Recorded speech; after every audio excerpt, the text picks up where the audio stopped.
Welcome to the deep dive. Today we are strapping in for an exploration into one of the most fundamental mysteries of human existence, the structure of time as we actually experience it. Right. And we're not talking about, cosmology or physics. This is pure philosophical obsession from the early 20th century. It's all about this incredible intellectual sparring between two figures from Cambridge, the famous Bertrand Russell and his brilliant and frankly radical niece and student, Karin Costelloe-Stephen. That's absolutely right. You see, around the late 1800s, early 1900s, philosophers sort of pivoted. They stopped just thinking about time as this abstract feature of the universe. Like a river flowing out there. Exactly. And they started asking a much more intimate question: how does my mind, my consciousness, actually process succession and duration? The real puzzle wasn't time out there. It was time in here. And the absolute focal point for this entire debate, the concept we have to get on the table right away, is something called the specious present. Yes. So when we normally talk about the present, we usually mean what philosophers call the metaphysical present. Think of it as a point with no duration. A pure, indivisible knife edge of now that separates the past from the future. Right. But here's the problem. If our experience were truly that knife edge, we couldn't perceive anything. We couldn't hold any duration in our consciousness. Yeah, I mean, if I'm listening to a piece of music, I don't just hear one point note and then my consciousness resets, and then I hear another point note and have to, logically figure out that one came after the other. No, you hear them melting into a phrase. And that melting, that experienced breadth, that is the core of the specious present. It's the duration block we actually live in. So it has an observable duration. It contains change. It must contain change. Mm-hmm. If your experiential present were durationless, you could never perceive succession directly. You couldn't see a traffic light change from red to green. All you'd get is an instant of red, then an instant of green, with no conscious bridge linking them. So that's the battleground, the specious present.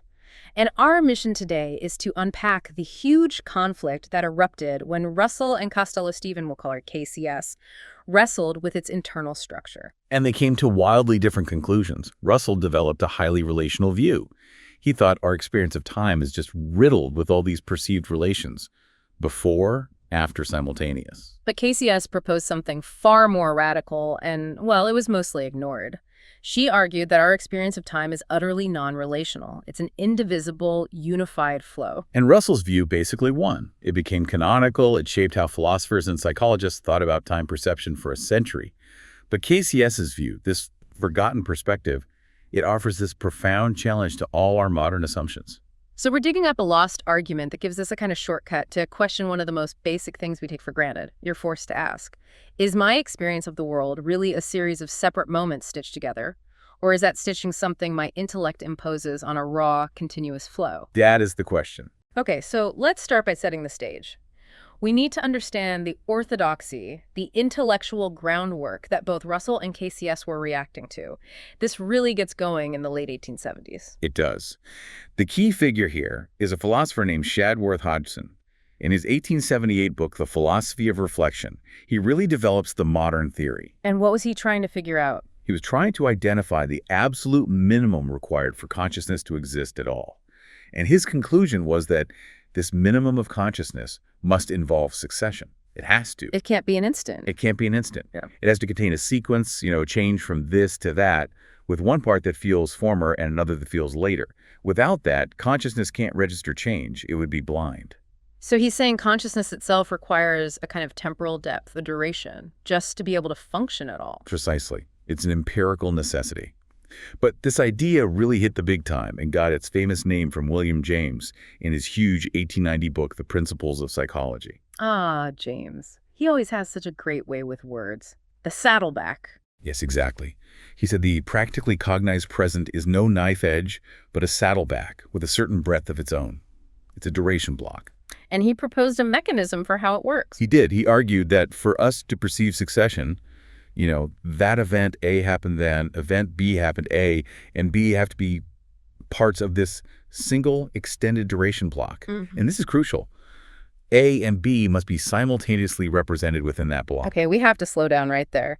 Because that word, simultaneously, that's a landmine. To us today, it means happening at the exact same instant. I know. So how can two things, A and B, be both successive and simultaneous? It sounds like a complete contradiction. This is the absolute pivot point of the whole debate. If you misunderstand this one word, the rest of it makes no sense. When Hodgson and James used simultaneous, they were not using it in our modern, strict sense of instantaneous. So what did it mean for them? It referred to the unity of the conscious whole. They meant that the contents of the species present, even though one part was former and one was later, were experienced as simultaneous in the sense that they occurred at the same time as a single, unified, all-at-once conscious experience. Can you give an example? Think of a chord being struck on a piano. The individual notes are technically initiated in a sequence, there's succession, but you perceive it as a single, simultaneous sonic unit, a chord. Right. It's a unified whole. If I tried to mentally separate the C note from the E note, I'd destroy the actual experience of the chord itself. You've got it. The simultaneity refers to the unity of the perception, not the durationless identity of its parts. It's about the all-at-onceness of your awareness. Okay, so that was the established orthodoxy.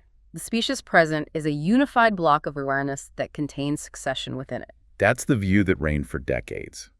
And that is precisely the idea that Bertrand Russell, with his logical mind, found completely untenable. He was about to demand that if succession exists, then simultaneity, in the strict sense, absolutely cannot. That sets the stage perfectly. But before Russell enters, a major challenger was already emerging from France. Right, we can't get to Russell's dissection without first talking about Henri Bergson. His philosophy of time just completely reframed the whole conversation. And he's the one who really armed KCS for her debate with Russell. Bergson's big move was to distinguish between two completely different ways of thinking about time. Yes. First, there's what he called mathematical time. That's the easy one. Clocks, calendars, timelines. Exactly. The time we use every day. Divisible, countable units. But Bergson argued that this concept is fundamentally flawed for describing consciousness, because it secretly brings in the idea of space. We treat time like a line with a series of distinct points on it. We're spatializing it. We're turning a continuous flow into a series of separate, frozen frames, like a film reel. Precisely. And in doing so, he said, we totally miss the true nature of time, which he called pure duration, or durée. And what is durée? Durée is non-spatial. It forms an organic whole where the present state is completely inseparable from the states that came before. It's the actual flow of experience. The musical analogy seems to be the best way to grasp it. You don't hear a melody as a series of separate, disconnected sounds. Never. You experience the continuity. The beginning of one note melts into the end of the previous one, and that interpenetration is the melody. That's durée. It's an indivisible continuity of change. So he's saying that as soon as you conceptually cut that melody up into fixed notes, into distinct befores and afters, you're not analyzing the music anymore. You're imposing a spatial map onto it. You're killing it to dissect it. That's his point. Now, this sounds powerful, but to a logician like Russell, it also sounded a bit mystical, anti-intellectual, he'd later call it. And that's where Karin Costelloe-Stephen comes in. This is her crucial move. She was Russell's niece, studying at Cambridge, but she was completely taken by Bergson. She saw her mission as translating Bergsonism for the rigorous, analytical Cambridge type of mind. But in translating it, she ended up innovating. How did she do that? How did she bridge that gap between Bergson's almost poetic description and the logical demands of her uncle's world? She took Bergson's idea of an organic whole and defined it with two very specific philosophical features that Bergson himself hadn't really articulated. First, she said, pure duration is simultaneous. Okay, but in that old Hodgsonian sense we just talked about, meaning an undivided all-at-once unity. Exactly. She's keeping the idea of unity. But then second, and this is the radical move, the one aimed squarely at Russell, she says pure duration is non-relational. It completely lacks temporal relations. Oh, hold on. It lacks relations. So in the direct active experience, there's no actual distinction between before and after. No. How is that even possible? If there's change, if there's succession, how can there not be relations of before and after? It scrambles my brain. If time is in a sequence, what is it? This is the exact challenge she was ready for. Her argument is that conscious states, in their interpenetration, their melting together, are fundamentally undivided. The moment your intellect steps in and splits them up into discrete states or moments, you've destroyed their real nature, and you've imposed what she calls so-called temporal relations onto them. So for her, those relations of before and after are an artifact of logical analysis. They're not a feature of the raw experience itself. Exactly. Her synthesis view is that when you introspect, what you find is a continuous process of changing. a becoming. It is emphatically not a series of distinct, fixed units that are then joined together by external relations. The movement itself is the thing, and that movement is a single, unified whole. She basically gave Bergson's intuition a sharp, logical edge. She did, and it earned her huge praise. Bergson himself wrote to her saying she hadn't just translated his work, but had made discoveries of her own. Her argument was a direct frontal assault on the entire analytic project of breaking time down into a series of related parts. And because she framed it so clearly, she was essentially baiting Russell. She was forcing him to define his own position with absolute precision. Absolutely. KCS was framing the debate. Time is either a non-relational flow or it is a relational series. Choose. Which brings us right to Russell around 1913, working on his huge, ambitious, and ultimately abandoned manuscript, Theory of Knowledge. And for Russell at this time, everything, all certain knowledge, starts with one concept: acquaintance. Correct. Acquaintance is that direct, immediate awareness you have of something, like a patch of color, before you make any judgments about it. You're just acquainted with the red. And for Russell, the only way to sort out the mess of time philosophy was to rigorously analyze what temporal relations we were actually acquainted with. And he believed the whole problem was that people were confusing different kinds of relations. Yes. So he splits them into two fundamental pairs. The first pair are the subject and object relations. These are the ones that are purely mental. They depend on there being an experiencing mind. Right. And these are what generate our concepts of past, present, and future. He saw PPF as fundamentally subjective concepts. And to ground them, he needed two distinct primitive relations, meaning you can't analyze them any further. What were they? The first is sensation. Sensation is that special primitive relation that gives a subject direct knowledge that an object, a sense datum, like the sight of this microphone right now, is present. Okay, so sensation means present. What about the past? For that, he needs the second primitive relation, immediate memory. This is a completely different, intrinsically distinguishable relation that gives you knowledge that an object is in the past, specifically the immediate past. I see the logical necessity here. For Russell, you can't just say the past feels different. You have to identify the specific, irreducible mental act or relation that makes it past. You have to. If sensation and immediate memory weren't two distinct privative relations, the whole distinction between past and present would collapse into a mushy feeling, and his entire project of grounding knowledge in immediate experience would fail. Okay, so that's the first pair of the mental ones. What's the second? The second pair are the object and object relations. He saw these as physical or metaphysical. They could exist even if no minds were around to experience them. And these are what generate the concepts of earlier and later. So these include simultaneity. Right, which holds between two different objects happening at the same objective time, like a bird flying past the window while a bee is buzzing in the room. And succession. Which holds between parts of a single sensation, like the beginning and end of a very swift movement. For Russell, a world without consciousness could still have earlier and later, but the concepts of past, present, and future would just vanish. So now we bring this whole analytical toolkit back to the specious present. Russell agrees with the old guard that it contains change. Sounds A and B happen in succession, but we experience them together. But this is where he makes his decisive break with the James and Hodgson orthodoxy. He had to break from it. It was a logical necessity for him. Remember how the orthodoxy said succession and simultaneity could coexist because simultaneity just meant unity of consciousness? Right. Russell flat out rejected that. For him, the word simultaneity had to mean what it means in logic, identity in time. If A and B happen at different times, if A is earlier than B, then by definition they cannot be simultaneous. Full stop. So to say they are simultaneous just because they're part of one conscious experience is, for Russell, just confusing a psychological feeling of unity with a strict logical relation. Exactly. His logic was ruthless. If a change occurs within what is present, if A precedes B, then there's succession between them. And if there's succession, there's an absence of simultaneity. You can't have both. So his specious present, far from being the unified non-relational whole that KCS was arguing for, Or even the simultaneously unified whole that James was arguing for, is instead this incredibly complex structure that is crisscrossed or riddled with all these different temporal relations. it's a mosaic. It's got earlier-later relations between its parts. It's got the subjective sensation and immediate memory relations that divide its contents into what's present and what's immediately past. It is an intricate network of distinct elements held together by very precise relations. And we know from archival evidence that KCS really forced his hand on this. Her argument pushed him to articulate this relational anatomy in such detail. It was a direct intellectual confrontation. Russell was reviewing a draft of hers where she explicitly argued for the non-relational nature of the present. By claiming that conscious states do not form a series of distinct units joined by relations, she basically forced him to define and defend the rigorous alternative. They absolutely do. He finalized his chapter on time right after reading her critique. She was the catalyst. Which brings us to the fundamental disagreement, the philosophical gulf that opened up between them. KCS actually tried to find some common ground. She did. It was a clever strategic move. She pointed out that both Russell and Bergson agreed on one thing. The most certain knowledge we have comes from immediate awareness. For Bergson, that was intuition. For Russell, it was acquaintance. Right. And KCS tried to say, look, these are just two words for the same thing.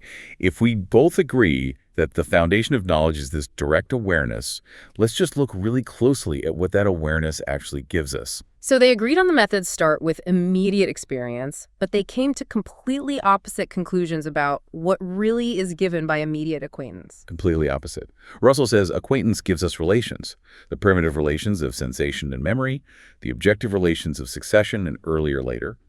KCS, channeling Bergson, says a passionate no. Let's get into her most detailed attack on this from her 1922 book, The Misuse of Mind. She's really targeting Russell's whole worldview here. She is. Her main target is his reliance on external relations. Russell's entire project of logical atomism at that time depended on the idea that you can understand the world and change as a series of fixed, discrete stages like instants or dots on a line that are held together by these external relations. Okay, we need to unpack external relations. Why was this concept so vital for Russell and so wrong for KCS? An external relation is one that doesn't change the intrinsic nature of the things it connects. For Russell, the logical atoms of the world had to be independent. The instant T1 is what it is, regardless of the fact that it comes before T2. The relation before is external to it. If he had to admit relations were internal, that the things are defined by their relations, his whole system would collapse into a kind of modism he fought against his whole career. So when KCS attacks external relations in the context of time, she's attacking the very foundation of his logical project. It's an existential threat. She argues that this whole serial view-fixed stages connected by external relations, it simply does not match the fact directly known. She says the real fact is a continuous becoming, a flowing process that is not made up of fixed stages at all. The process is the experience, and it's indivisible. And if it's indivisible, it can't be made of parts, the relata, that are then linked by relations. Exactly. And here's the most radical part. She denies that we are directly acquainted with the relation of succession itself. She says the fact of change is not held together by relations. For KCS, when you look at the raw flow of experience, you find synthesis, not succession. You find unity, not relations. I have to push back a little here, though. If we're really not aware of before and after, how do we function? How do we distinguish a structured melody from just a random blast of noise? Doesn't our ability to anticipate, to react, depend on us perceiving sequence? And that is the absolute core of the Russellian challenge. That practical necessity proves the experiential reality of relations. KCS's answer would be subtle. She wouldn't deny that our intellect can and does impose a relational structure for practical reasons, for planning, for doing physics. But she would insist that the raw, immediate experience, the acquaintance that Russell himself prizes so highly, that's where the relational story breaks down. The flow is the structure. It doesn't need external glue to hold it together. Which leads to the second major point of conflict, the distinction between past and present. Russell, with his two primitive relations, made that distinction absolute. He had to. Sensation and immediate memory had to be mutually exclusive and grounded in unique mental acts. For KCS, this is just another case of the intellect imposing clear-cut logical distinctions where none exist in the raw data. Is she saying that in that continuous flow, those neat boundaries between the present object and the immediately past object they aren't there? Correct. KCS argues that within the actual changing fact directly known, there are no such divisions. The conscious whole is interpenetrating. If Russell is right that past and present are distinguished by two totally different primitive relations, then at any given moment, one part of your experience must be categorically past and another part must be categorically present. KCS says the fluidity of perception just denies that kind of clean slice. But again, from a practical standpoint, I can't act on something that's already passed. My ability to, say, catch a ball depends on me reacting to its present position. Doesn't that prove Russell's distinctions are real, even if they're subtle? KCS would again say that our practical success proves the utility of the concept, but not the reality of the experience. Our functional concepts of past and present are based on analysis, on carving up the flow after the fact. The experience itself is the flow. The utility comes from the logic we apply to it later. It's a profound disagreement about what comes first, the continuous whole or the distinct parts. In the end, though, history picked a winner. Russell's view became the standard. It did. His relational specious present was quickly adopted by major thinkers at Cambridge like A.N. Whitehead and C.D. Broad. They all basically agreed that relations like earlier and later are given in experience. It became the bedrock. And this relational structure is really what made Russell the intellectual father of what we now call B theory. Absolutely.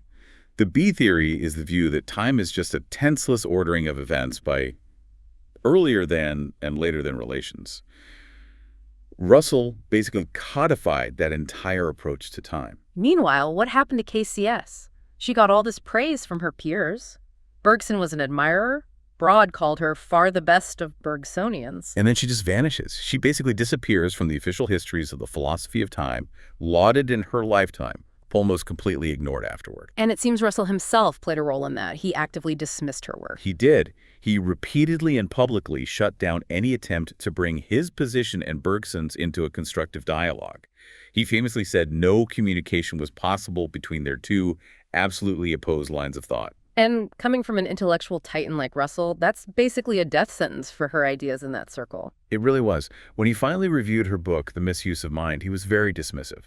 He painted her as a kind of mystic who had a disbelief in argument, which effectively sealed her fate as not being a serious contributor to analytic philosophy. Which is such a loss, because her work poses these incredibly sharp challenges to assumptions we still hold today, often without even realizing we're holding them. It absolutely does. Her position, which was rigorously argued, it challenges at least 3 deeply held assumptions that still dominate the philosophy of time. Okay, let's break those down. Challenge number 1. The assumption that temporal relations are just perceived. Right. KCS's thesis is that direct temporal experience has no relations in it at all. In contemporary philosophy, that is considered an extraordinary position.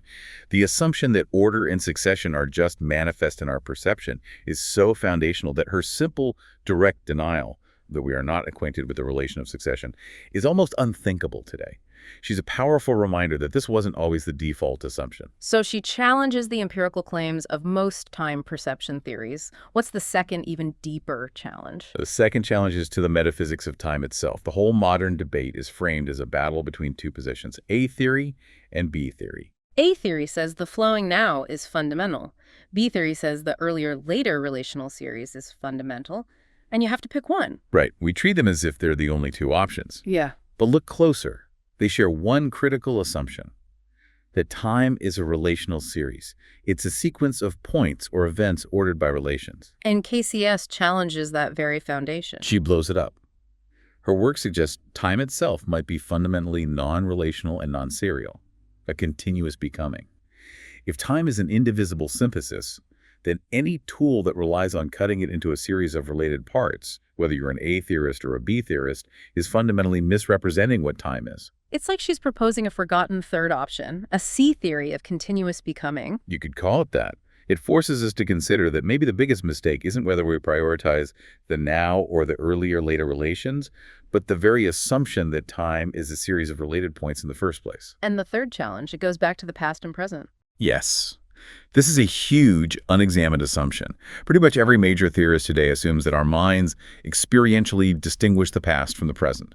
They might argue about why, is it a feature of reality or just psychology, but they all agree the distinction is there in our experience. But KCS denied it. She said our direct acquaintance omits those clear-cut logical distinctions. She just pours cold water on the whole idea that there's a definitive mutually exclusive boundary within the flow of experience. If she's right, then the sharp line that Russell tried to ground in two distinct primitive relations is just an imposition of logic onto a seamless process. So to sum up, KCS's great achievement was providing this incredibly coherent and detailed defense of a non-relational experience of time, an alternative that Russell's own success basically buried for a century. It really highlights the cost of that success. Russell established the tools of analytical philosophy logic, distinction, external relations, and that was hugely important. But in doing so, he cemented an idea that change must be understood as discrete stages linked by relations, which KCS argued was a fatal misrepresentation of how things really are. So if we take her seriously for a moment, if our direct, unfiltered experience of time really is this non-relational, seamless becoming, what does that imply about all the tools we use to understand the world? Our language, our scientific models, they all rely on cutting time into bits. It implies that our analytical tools might be fundamentally inadequate for the job. They are brilliant at capturing the structure of events, the what happened when, but they might completely fail to capture the essence of passage, the movement itself, the duration. If the fact directly known is a synthesis, that our tools based on division are, as she put it, a misuse of mind. That's a powerful final thought. The history of philosophy isn't just about celebrating the winners. It's about rediscovering the forgotten arguments that force us to question our most deeply embedded assumptions. And that's her enduring challenge. If the metaphysics of time doesn't have to be a choice between A theory and B theory, if we can even conceive of a time that is fundamentally non-relational and non-serial, then this forgotten perspective from Karin Costelloe-Stephen gives us a chance to rethink everything. What new understanding of reality could emerge if we could finally model the continuous, indivisible flow of becoming instead of just the ordered series of events? That question alone makes this deep dive worthwhile.